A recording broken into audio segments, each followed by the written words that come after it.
पूरे किले के चारों तरफ ऐसी खाई को बनाया गया था और इस खाई में पानी भरा रहता था, जिसके अंदर जो मगरमच्छ होते थे वो छोड़ दिए जाते थे हाथों। जफ़र महल जो बहादुर शाह जफ़र थे, जो कि आखिरी मुग़ल शासक थे, ये उनका महल है। बहादुर शाह जफ़र है वो भी इसी रास्ते थे। जब अंग्रेज़ों ने यहाँ पे अटैक कर दिया था तब उन्होंने अपनी जान बचाने के लिए इसी रास्ते का उपयोग किया था। हुमायूं का जो मकबरा है वहाँ पे उन्होंने शरण ली थी। दोस्तों ये जो स्ट्रक्चर आप मेरे सामने देख रहे हैं ये है दीवाने आम। दीवाने आम का मतलब होता है कि जहाँ पर जनता की शिकायतों को सुना जाता था। ये वो सिंहासन है, इस पे शाहजहाँ बैठते थे। शाहजहाँ ने जब ये इच्छा जाहिर की कि वो अपने जो बड़े बेटे हैं दारा शिकोह को यहाँ का उत्तराधिकारी बनाएगा, तब औरंगज़ेब ने शाहजहाँ को हाउस अरेस्ट करा दिया और उसे आगरा के किले के अंदर नज़रबंद कर दिया।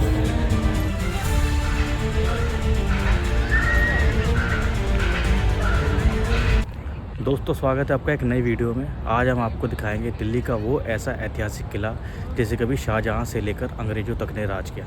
जी हाँ दोस्तों, मैं बात कर रहा हूँ दिल्ली के लाल किले की, जो कि बना है चांदनी चौक दिल्ली 6 के पास। दोस्तों यहाँ का जो नियरेस्ट मेट्रो स्टेशन है वो लाल किला मेट्रो स्टेशन है। लाल किला मेट्रो स्टेशन से जो किले की जो दूरी है वो वॉकिंग डिस्टेंस है। आप चाहे तो अपने पर्सनल व्हीकल से भी आ सकते हैं, यहाँ पे पार्किंग फैसिलिटी भी अवेलेबल है। तो चलिए दोस्तों वीडियो को शुरू करते हैं और आपको यहाँ की टिकट टाइमिंग और हिस्ट्री के बारे में बताते हैं। लाल किले की जो टाइमिंग है वो सनराइज़ टू सनसेट है और जो म्यूज़ियम की टाइमिंग है वो 9 से 5 है। टिकट का जो यहाँ प्राइस है वो 50 रुपीज़ कैश में है और अगर आप ऑनलाइन इस टिकट निकालते हैं तो आपको 35 रुपीज़ की मिलेगी, यानी 15 रुपये आपको सस्ती पड़ेगी। म्यूज़ियम की जो टिकट का प्राइस है वो 100 रुपीज़ है, क्योंकि एक प्राइवेट कंपनी डालमिया ग्रुप ने इसको एक्वायर कर लिया है, तो वो टिकट आपको फोर्ट के अंदर ही मिलेगी। ये देखिए सामने टिकट काउंटर, आप चाहे तो यहाँ से कैश में भी टिकट ले सकते हैं, लेकिन मैं आपको सजेस्ट करूँगा कि आप ऑनलाइन टिकट लें, जिससे आप इस लाइन से बच सकें। और आप मेरे लेफ़्ट में देख सकते हैं यह है क्लॉक रूम। यहाँ पे आप अपने कोई भी सामान, बैग या कोई भी आप कोई सामान लाते हैं उसको यहाँ पे आप जमा करा सकते हैं। यहाँ पे 2 रुपये पर आइटम चार्ज किया जाता है। आप जो भी सामान या कुछ भी आप अपने साथ लाते हो तो आप जमा करा सकते हैं। क्लॉक रूम मेरे सामने जो आप बारकोड देख रहे हैं, इसको आप स्कैन करके आप ऑनलाइन टिकट निकाल सकते हैं ASI की साइट से। दोस्तों आप जैसे ही लाल किले के अंदर एंटर करोगे तो आपको एक खाई दिखाई देगी, जो कि किले के चारों ओर फैली हुई थी। यह पूरी पानी से भरे होता था और इसके अंदर क्रोकोडाइल होते थे। जैसे आप मेरे सामने देख सकते हैं यह है किले का गेट, जिसको लाहौरी गेट कहते हैं। इसका नाम लाहौरी गेट इसलिए पड़ा क्योंकि जिन्होंने इसको डिज़ाइन किया था उनका नाम लाहौरी है, तब से इस गेट को लाहौरी गेट कहते हैं, जैसे कि आप मेरे सामने देख सकते हैं। यहाँ पे आज एक स्कूल का ग्रुप भी है, आप मेरे सामने देख सकते हैं। जैसे कि आप मेरे नीचे जो सरफेस देख रहे हैं ये पहले वुडन का हुआ करता था। यहाँ पर एक वुडन का ब्रिज हुआ करता था, जो कि रात होने पे उसको बंद कर लिया जाता था और सुबह में उसको खोल दिया जाता था, जिससे कि भी कोई भी दुश्मन है वो आक्रमण ना कर सके। एक तरीके से आप कह सकते हैं कि यह किले का एक सिक्योरिटी सिस्टम था। चलिए दोस्तों किले के अंदर चलते हैं। आप जैसे मेरे सामने देख सकते हैं यहाँ पे 2 तोपों को रखा गया है। देखिए मेरे लेफ़्ट साइड में आपको एक तोप दिख रही है, यह भी उस ज़माने की तोप है, जैसे आप मेरे सामने देख सकते हैं। और एक ये दूसरी तोप है मेरे राइट में, ये देखिए इसको भी यहाँ पे लगाया गया है।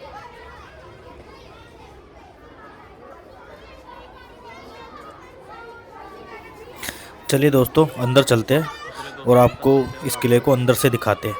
ये एंट्री गेट है, ये बड़ा सा आप मेरे सामने गेट देख रहे हैं लोहे का। इससे आपको सीधे सीधे जाना है और आगे जाके लेफ़्ट में मुड़ना है। जैसा आप मेरे सामने देख सकते हैं यह है किले के अंदर जाने का एक और गेट, देख सकते हैं आप मेरे सामने। और जस्ट इसके सामने आपको एक फ्लोर दिखाई देगा। यहाँ से हर 15 अगस्त को जो भी हमारे देश के प्रधानमंत्री होते हैं वो यहाँ से झंडा फहराते हैं। और ये सामने जो आपको दीवार दिखाई दे रही है, इसका निर्माण औरंगज़ेब ने करवाया था। पहले यहाँ पे कोई दीवार नहीं थी, बाद में इसको बनाया गया था। दोस्तों जैसा आप मेरे सामने देख सकते हैं ये है छत्ता बाज़ार। इसको छत्ता बाज़ार क्यों कहते हैं? क्योंकि जो मार्केट होते थे पहले के टाइम पे वो ओपन होते थे, लेकिन ये जो मार्केट है ये पूरा कवर्ड है, इसलिए इसको छत्ता बाज़ार कहते हैं। कई लोग इसे मीना बाज़ार समझते हैं, लेकिन ये छत्ता बाज़ार है। चलिए एक बार हम अंदर चलते हैं। पहले इसके ऊपर भी मार्केट लगती थी। पहले शॉप ऊपर भी हुआ करती थी, अब शॉप सिर्फ नीचे ही है। मुगल पीरियड के दौरान शॉप ऊपर भी थी। मार्केट फेमस हुआ करती थी सिल्वर के लिए, गोल्ड के लिए, लग्जरी आइटम के लिए, सोने के बर्तन, चांदी के बर्तन, gem, diamond, carpet. Business change हो गया, मार्केट अभी भी चल रहा है। जब ये किला बना उस समय भी वेंटिलेशन का ध्यान रखा गया। हर जगह आपको वेंटिलेशन देखने को मिलेगा, जैसे कि आप मेरे सामने देख सकते हैं। आपको हर जगह यहाँ पे वेंटिलेशन देखने को मिलेगा।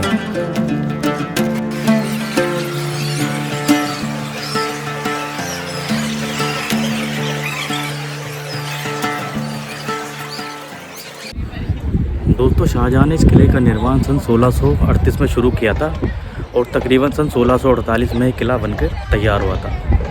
तकरीबन 1 करोड़ रुपए का इसमें खर्च आया था और 10 साल का इसमें समय लगा था। अगर आज की मैं उस करेंसी की वैल्यू देखूँ तो 5 से 10 हज़ार करोड़ रुपए आज की डेट में बनते हैं। शाहजहाँ ने जो उसकी राजधानी थी आगरा से अपनी राजधानी को दिल्ली में शिफ्ट कर लिया था और यहाँ पे पूरा का पूरा शहर बसाया था, जिसका नाम रखा था उसे शाहजहानाबाद। बाद में उसने यहाँ पे कई मीनारे, कई जो उसमें मॉन्यूमेंट है वो इसने यहाँ पे बनवाए। यहाँ पर जो लाल बलुआ पत्थर है और जो संगमरमर पत्थर है, उन दोनों के कॉम्बिनेशन से इस किले का उसने निर्माण करवाया। बाद में जब औरंगज़ेब ने उसको गद्दी पे से हटा के उसे हाउस अरेस्ट कर लिया और उसको आगरा भेज दिया और बाद में औरंगज़ेब ने इस किले पर राज किया। दोस्तों, अगला जो आप स्ट्रक्चर में सामने देख रहे हैं यह है नौबत खाना। इसके बारे में आप ये बता रखा है। नौबत खाना या नकार खाना महल परिसर के पेदार के रूप में अवशिष्ट था। अपने कोरकाल में यह योग, वाद, भाष्य, अन्य विशिष्ट पत्रकारिता दीवाने आप में आगमन की सूची की जाती है। मैं आपको वहाँ से दिखाता हूँ। ये देखिए दोस्तों, ये है नौबत खाना। नौबत खाना क्या होता है दोस्तों, आप सामने मेरे देखेंगे, ये वहाँ क्या है एंट्रेंस गेट था जहाँ से मैं गया है। ये एंट्रेंस गेट था और जस्ट इसके सामने एक तरीके की डोरबेल होती थी दोस्तों। जब भी कोई राजा महाराजा जैसे ही किले में एंटर करता था तो उसकी एक तरीके से अनाउंसमेंट की जाती थी शाही तरीके से, इसलिए इसे नौबत खाना कहते हैं। और ये एकदम गेट के एंट्रेंस के जस्ट अंदर होता है। चलिए एक बार इसके अंदर से हम चलते हैं।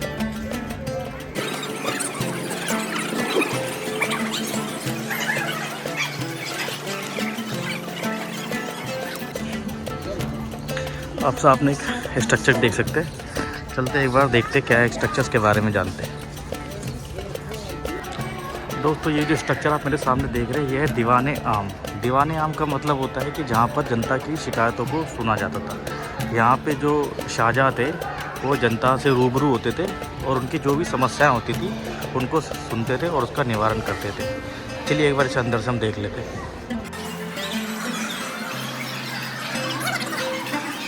देखिए दोस्तों, ये जो आपको सामने सिंहासन दिख रहा है ये शाहजहाँ इस पर बैठते थे, क्योंकि मैं एक बार आपको पास से दिखाता हूँ। ये देखिए, ये वो सिंहासन है, इस पर शाहजहाँ बैठते थे। लोगों ने इस पर छेड़छाड़ करते इस वजह से इसको कवर कर दिया गया। इस पर क्या कबूतरों की जो उनकी वो बीट होती है वो उससे भी सिंहासन को काफ़ी नुकसान पहुँचाता है। इस वजह से इसको अब शीशे के अंदर कवर कर दिए थे। यहाँ पे जो बादशाह थे वो यहाँ बैठते थे।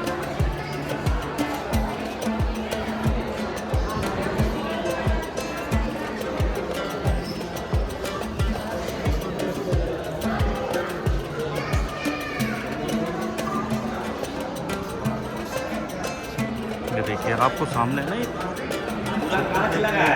वो एक थोड़ी जगह दिखाई देगी जहाँ पर दरबारी होते हैं, वो यहाँ से अनाउंसमेंट करते थे कि जो भी शिकायत होती थी उनको सुनने के लिए पहले अनाउंसमेंट करते थे और यहाँ से शाहजहाँ जनता को एड्रेस करते थे। ये सामने आप मेरे देख सकते हैं, यहाँ पूरे सामने जनता बैठती थी। बिल्कुल आप सामने मेरे देख सकते हैं, ये जो गार्डन है, इस गार्डन के अंदर जो लोग थे वो बैठा करते थे। जो सामने जो शाहजहाँ है वो उनकी शिकायतें होती थी, जो उनकी प्रॉब्लम्स होती थी उनको सुना करते हैं, उनको सल्यूट को। और ये देखिए और आप देख सकते हैं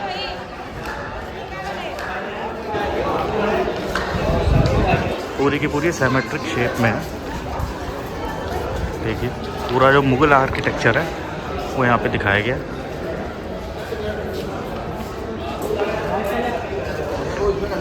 देखिए कितना बड़ा सिंहासन है दोस्तों। ये है दीवान खास। एक बार मैं आपको यहाँ पढ़ के दिखाता हूँ। दीवान खास शाह महल के नाम से भी जाना जाता है। यह बादशाह द्वारा खास दरबारियों एवं मेहमानों से चर्चा हेतु निजी मुलाकात कक्ष के रूप में किया जाता था। ये देखिए दोस्तों, ये जो सामने देख रहे हैं आप, ये है दीवान खास। यहाँ पे जो बादशाह के जो हाई प्रोफाइल जो उनके जो दरबारी होते हैं, जो भी खास लोग होते हैं, उनसे यहाँ पे मीटिंग की जाती थी। ये देखिए दोस्तों। और अब मैं आपको एक चीज़ दिखाता हूँ। यहाँ पे मयूर सिंहासन, जिसको पीकॉक थ्रोन भी कहते हैं, वो भी दोस्तों इधर ही वो रखा हुआ था। देखिए मैं आपको दिखाता हूँ। वो जो सामने आप टेबल देख रहे हैं, यहाँ पे ये कबूतर बैठा है, यहाँ पे वो मयूर सिंहासन, जिसको पीकॉक थ्रोन कहते हैं, वो भी यहीं पर रखा हुआ था। ये शाहजहाँ का फेमस सिंहासन था। इसे मयूर सिंहासन इसलिए कहा जाता था क्योंकि इसके पीछे मोर के पंखों जैसे डिज़ाइन बनाए गए थे। सोने और हीरे से जड़ा हुआ था। सन 1739 में जब नादिर शाह ने दिल्ली पर आक्रमण किया, तब उसे यह अपने साथ ईरान ले गया तथा उसमें लगा हुआ कोहिनूर हीरा भी वो अपने साथ ईरान ले गया। आप इस चीज़ का अंदाज़ा ऐसे भी लगा सकते हैं कि मयूर सिंहासन ताजमहल से भी ज़्यादा कीमती था, क्योंकि उसमें जो बेशकीमती हीरा कोहिनूर वो भी उसमें लगा हुआ था, जो नादिर शाह अपने साथ ईरान ले गया था। आप ये ऊपर ये दीवारों पे ये आप ये कारीगरी देख सकते हैं। इसमें गोल्ड की प्लेटिंग की गई थी, जो कि उस टाइम नादिर शाह ने जब दिल्ली पर आक्रमण किया और बाद में जब अंग्रेज़ों ने इस पर कब्जा किया, तो इस पे से गोल्ड को भी वो कुरेज के अपने साथ ले गए थे। दोस्तों आप ये जो मेरे सामने अभी जो रास्ता देख रहे हैं ना, इस रास्ते का इस्तेमाल जो बादशाह थे वो अपने आगरा जाने के लिए इस रास्ते का इस्तेमाल करते थे, क्योंकि ये जो रास्ता है ना सीधे यमुना नदी में निकलता है। यमुना नदी जस्ट इसके पीछे थी, लेकिन अब तो 1-1.5 किलोमीटर और आगे जा चुके हैं। लेकिन ये जो रास्ता है सीधा यमुना नदी में निकलता था। तो शाहजहाँ थे वो इस रास्ते का उपयोग करते थे आगरा के किले में जाने के लिए। बाद में इसी रास्ते से जो बहादुर शाह जफ़र है वो भी इसी रास्ते थे। जब अंग्रेज़ों ने यहाँ पे अटैक कर दिया था, तब उन्होंने अपनी जान बचाने के लिए इसी रास्ते का उपयोग किया था। हुमायूं का जो मकबरा है वहाँ पे उन्होंने शरण ली थी। तो ये आप देख सकते हैं, अभी के लिए उसको बंद कर रखा है। दोस्तों जो ये आप स्ट्रक्चर मेरे सामने देख रहे हैं, ये है रंग महल। जैसे कि आप देख सकते हैं, अभी एक बार इसके बारे में पढ़ लेते हैं। रंग महल का रंगों का महल एक विशाल कक्ष युक्त है, जिसका आंतरिक भाग मूलतः चित्रित था, जिस कारण इसका नाम पड़ा। यह राज के अभाव में सबसे बड़ा था और इसे इम्तियाज़ महल, उत्कृष्ट महल कहा जाता था। ये देखिए आपको दिखाता हूँ, ये है रंग महल। रंग महल क्या होता था, शाहजहाँ ने इसको क्यों बनवाया था, मैं आपको बताता हूँ। शाहजहाँ ने इसको अपनी जो रानियाँ थी, जो अपनी जो महल की औरतें थी, उनके लिए बनाया गया था। यहाँ पे क्या करते थे, यहाँ वो आराम फरमाया करते थे। और यहाँ पे रुकिए मैं आपको दिखाता हूँ। ये जो आप सामने ये एक मिनट रुकिए, जो मेरे सामने ये आप ये फाउंटेन देख रहे हैं, ये बिल्कुल सामने इस फाउंटेन में ये फाउंटेन लगा, यहाँ से पानी फ्लो होता हुआ बिल्कुल नीचे की तरफ जाता था। और ये जो आप चैनल देख रहे हैं, इन चैनल में पानी फ्लो होता था, जिससे पूरा ठंडा रहता था। और जो रानियाँ थी, क्योंकि पहले के टाइम पे इंस्टाग्राम फेसबुक तो होते ही थे, तो उन्हें अपना टाइम पास करने के लिए वो यहाँ आके बैठती थी। यहाँ पे काफ़ी ठंडक रहती थी, क्योंकि पीछे से जो क्या है विंड आती थी, और यहाँ से जो है पानी था, पानी इस फाउंटेन से फ्लो होकर आगे की तरफ जाता था। ये देखिए,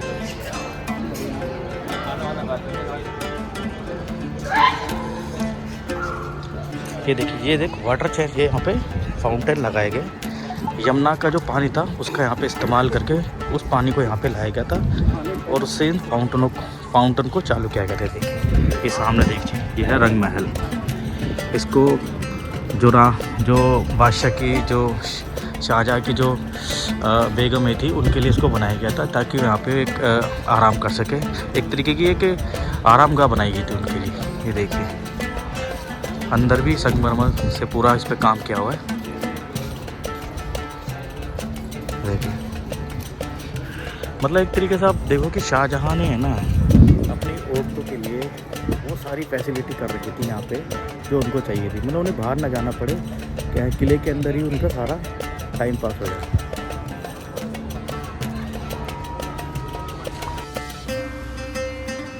दोस्तों मेरे सामने आप देख सकते हैं यह है मोती मस्जिद। मोती मस्जिद इसका जो निर्माण है वो औरंगज़ेब ने करवाया था। औरंगज़ेब ने इसका निर्माण करवाया था। यहाँ पे इसकी पूरी डिटेल है, आप एक बार इसे पढ़ सकते हैं या तो इसका स्क्रीनशॉट भी आप ले सकते हैं। मोती मस्जिद का निर्माण औरंगज़ेब ने अपनी निजी उपयोग के लिए करवाया था। विभिन्न पहरों में इबादत करने के लिए उसका अपना शयनकक्ष से केवल कुछ ही कदम चलना पड़ता था। इस मस्जिद का उपयोग शाही घराने की महिलाओं द्वारा भी किया जाता था, जो उसकी उत्तरी दीवार पे मौजूद रास्ते में यहाँ पहुँचा करती थी। मतलब ये जो मस्जिद है ना, ये औरंगज़ेब ने अपनी पर्सनल मस्जिद बनवाई थी, जिससे कि उसको बाहर ना जाना पड़े नमाज अदा करने के लिए। ये देखिए, इसको मोती मस्जिद क्यों कहते थे, क्योंकि पूरा सफ़ेद कलर की थी, वाइट कलर की थी, जिससे मोती जैसी लगती थी, इसीलिए इसका नाम मोती मस्जिद पड़ गया। ये देखिए, ये आप दरवाज़ा भी देख रहे हैं, ये बिल्कुल बड़ा सॉलिड सा दरवाज़ा लगा रखा है। पूरा मेटल का दरवाज़ा था, लेकिन अभी इसके पीछे लकड़ी का भी लगा रखा है। देखिए दरवाज़ा, ये है मोती मस्जिद। मस्जिद को अंदर से भी देख लेते हैं पास जाके।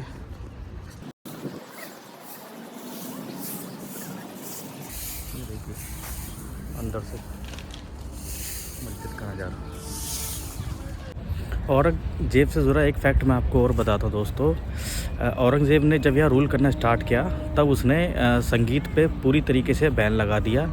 तब एक बार जब वो चांदनी चौक की जो मस्जिद है वहाँ से नमाज़ पढ़कर आ रहा था, तब उसने देखा कि कुछ लोग जो अपने इंस्ट्रूमेंट है उसको लेके जा रहे थे। तब औरंगज़ेब ने उनसे पूछा कि ये तुम इंस्ट्रूमेंट लेके कहाँ लेके जा रहे हो। तब उनमें से एक ने बोला कि हम इसको दफनाने जा रहे हैं, क्योंकि यहाँ के बादशाह ने संगीत पर प्रतिबंध लगा दिया। तब औरंगज़ेब ने उनसे एक बात कही, उसने बोला कि जो गड्ढा है वो गहरा खोदना। तो आप समझ सकते हैं कि औरंगज़ेब की कैसी सोच थी, वो कितना क्रूर शासक था कि जिसने अपने बड़े भाई तक की हत्या करवा दी, जिसने संगीत में प्रतिबंध लगवा दिया, जिसने जजिया कर दोबारा से शुरू कर दिया। तो इस तरीके से वो बहुत ही क्रूर शासक था। दोस्तों जैसे कि आप मेरे सामने देख सकते हैं, ये है जफ़र महल। जफ़र महल जो बहादुर शाह जफ़र थे, जो कि आखिरी मुग़ल शासक थे, ये उनका महल है। इस महल में वो रहा करते थे। एक बार मैं आपको जूम करके दिखाता हूँ। ये लाल बलुआ पत्थर से बना हुआ है। ये देखिए, मैं एक बार आपको नज़दीक से दिखाता हूँ। ये लाल बलुआ पत्थर से बना हुआ है। इसमें जो आखिरी मुग़ल शासक थे बहादुर शाह जफ़र, वो यहाँ रहा करते थे। काफ़ी छोटा है देखिए, और अगर महलों की मैं कंपैरिजन करूँ तो उसके कंपैरिजन में काफ़ी छोटा है। बाद में जब 1857 की क्रांति हुई थी, तब बहादुर शाह जफ़र ने उस मूवमेंट को लीड किया था, और इस वजह से अंग्रेज़ों ने उनको अरेस्ट कर लिया था। और उन्हें अरेस्ट करने के बाद उन्हें रंगून बर्मा की जेल में भेज दिया था, जहाँ उनकी 92 की एज में उनकी डेथ हो गई थी। और उनके जो दोनों लड़के थे, जो उनके लड़के थे, उनको गोली मार दी गई थी। और जो चांदनी चौक जो चौराहा है, वहाँ पे उनको रख दिया गया था, ये दिखाने के लिए कि जो अंग्रेज़ी हुकूमत है उनसे जो भी टकराएगा उनका ये हाल होगा। तो जैसे मेरे सामने देखते ही है जफ़र महल।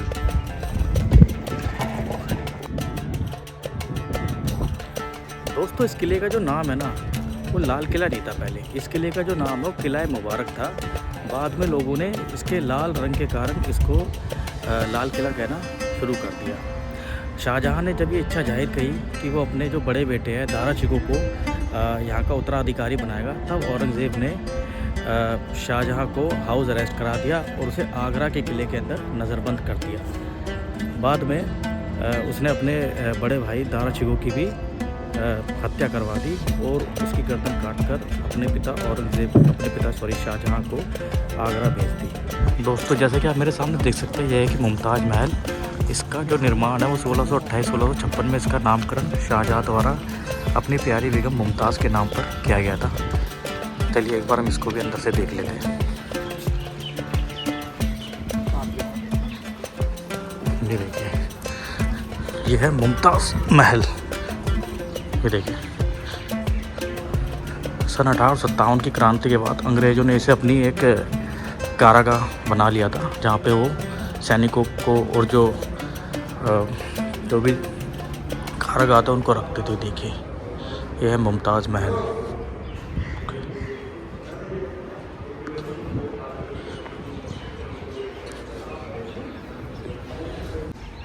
दोस्तों मेरे सामने जो आप ये आर्किटेक्चर देख रहे हैं ना, ये एक ब्रिटिश आर्किटेक्चर है, ये देखिए, ये एक ब्रिटिश आर्किटेक्चर है। यहाँ पे ये इमारतें जो अंग्रेज़ थे जब उन्होंने इस किले के ऊपर कब्ज़ा किया, तो यहाँ पे कुछ जो मुगल्स के और भी मॉन्यूमेंट थे और भी उनके कुछ इमारतें थी, उनको तोड़ के इसको बनाया गया था अंग्रेज़ों के द्वारा। देखिए, एक आप वहाँ भी देख सकते हैं, वो सामने एक बोरा और एक ये जो आर्किटेक्चर है ये अंग्रेज़ों ने बनाए थे। ये इमारतें, इनका इस्तेमाल वो सैनिकों को रखने के लिए, और जो ट्रायल होते हैं जो कि 1857 की जो क्रांति हुई थी और जो बाद में 1947 के आसपास जो भी क्रांतियाँ हुई थी, वहाँ पे जो स्वतंत्रता सेनानी थे उनके यहाँ पे ट्रायल चले थे। हाल फिलहाल में मोदी जी ने इसको म्यूज़ियम में कन्वर्ट कर दिया, क्योंकि काफ़ी टाइम से खाली पड़े थे, तो सरकार ने इनको एक म्यूज़ियम में कन्वर्ट कर दिया। दोस्तों, आपको लाल किले की वीडियो कैसी लगी हमें कमेंट सेक्शन में ज़रूर बताएं। अगर चैनल पर नए हैं तो उसको सब्सक्राइब कर लेना और वीडियो को लाइक करना। दोस्तों, आप वीडियो तो देखते हैं लेकिन आप सब्सक्राइब नहीं करते, तो प्लीज़ ये सब्सक्राइब कर लेना। इससे हमें एक मोटिवेशनल मिलता है जिससे हम और आगे काम कर सकें।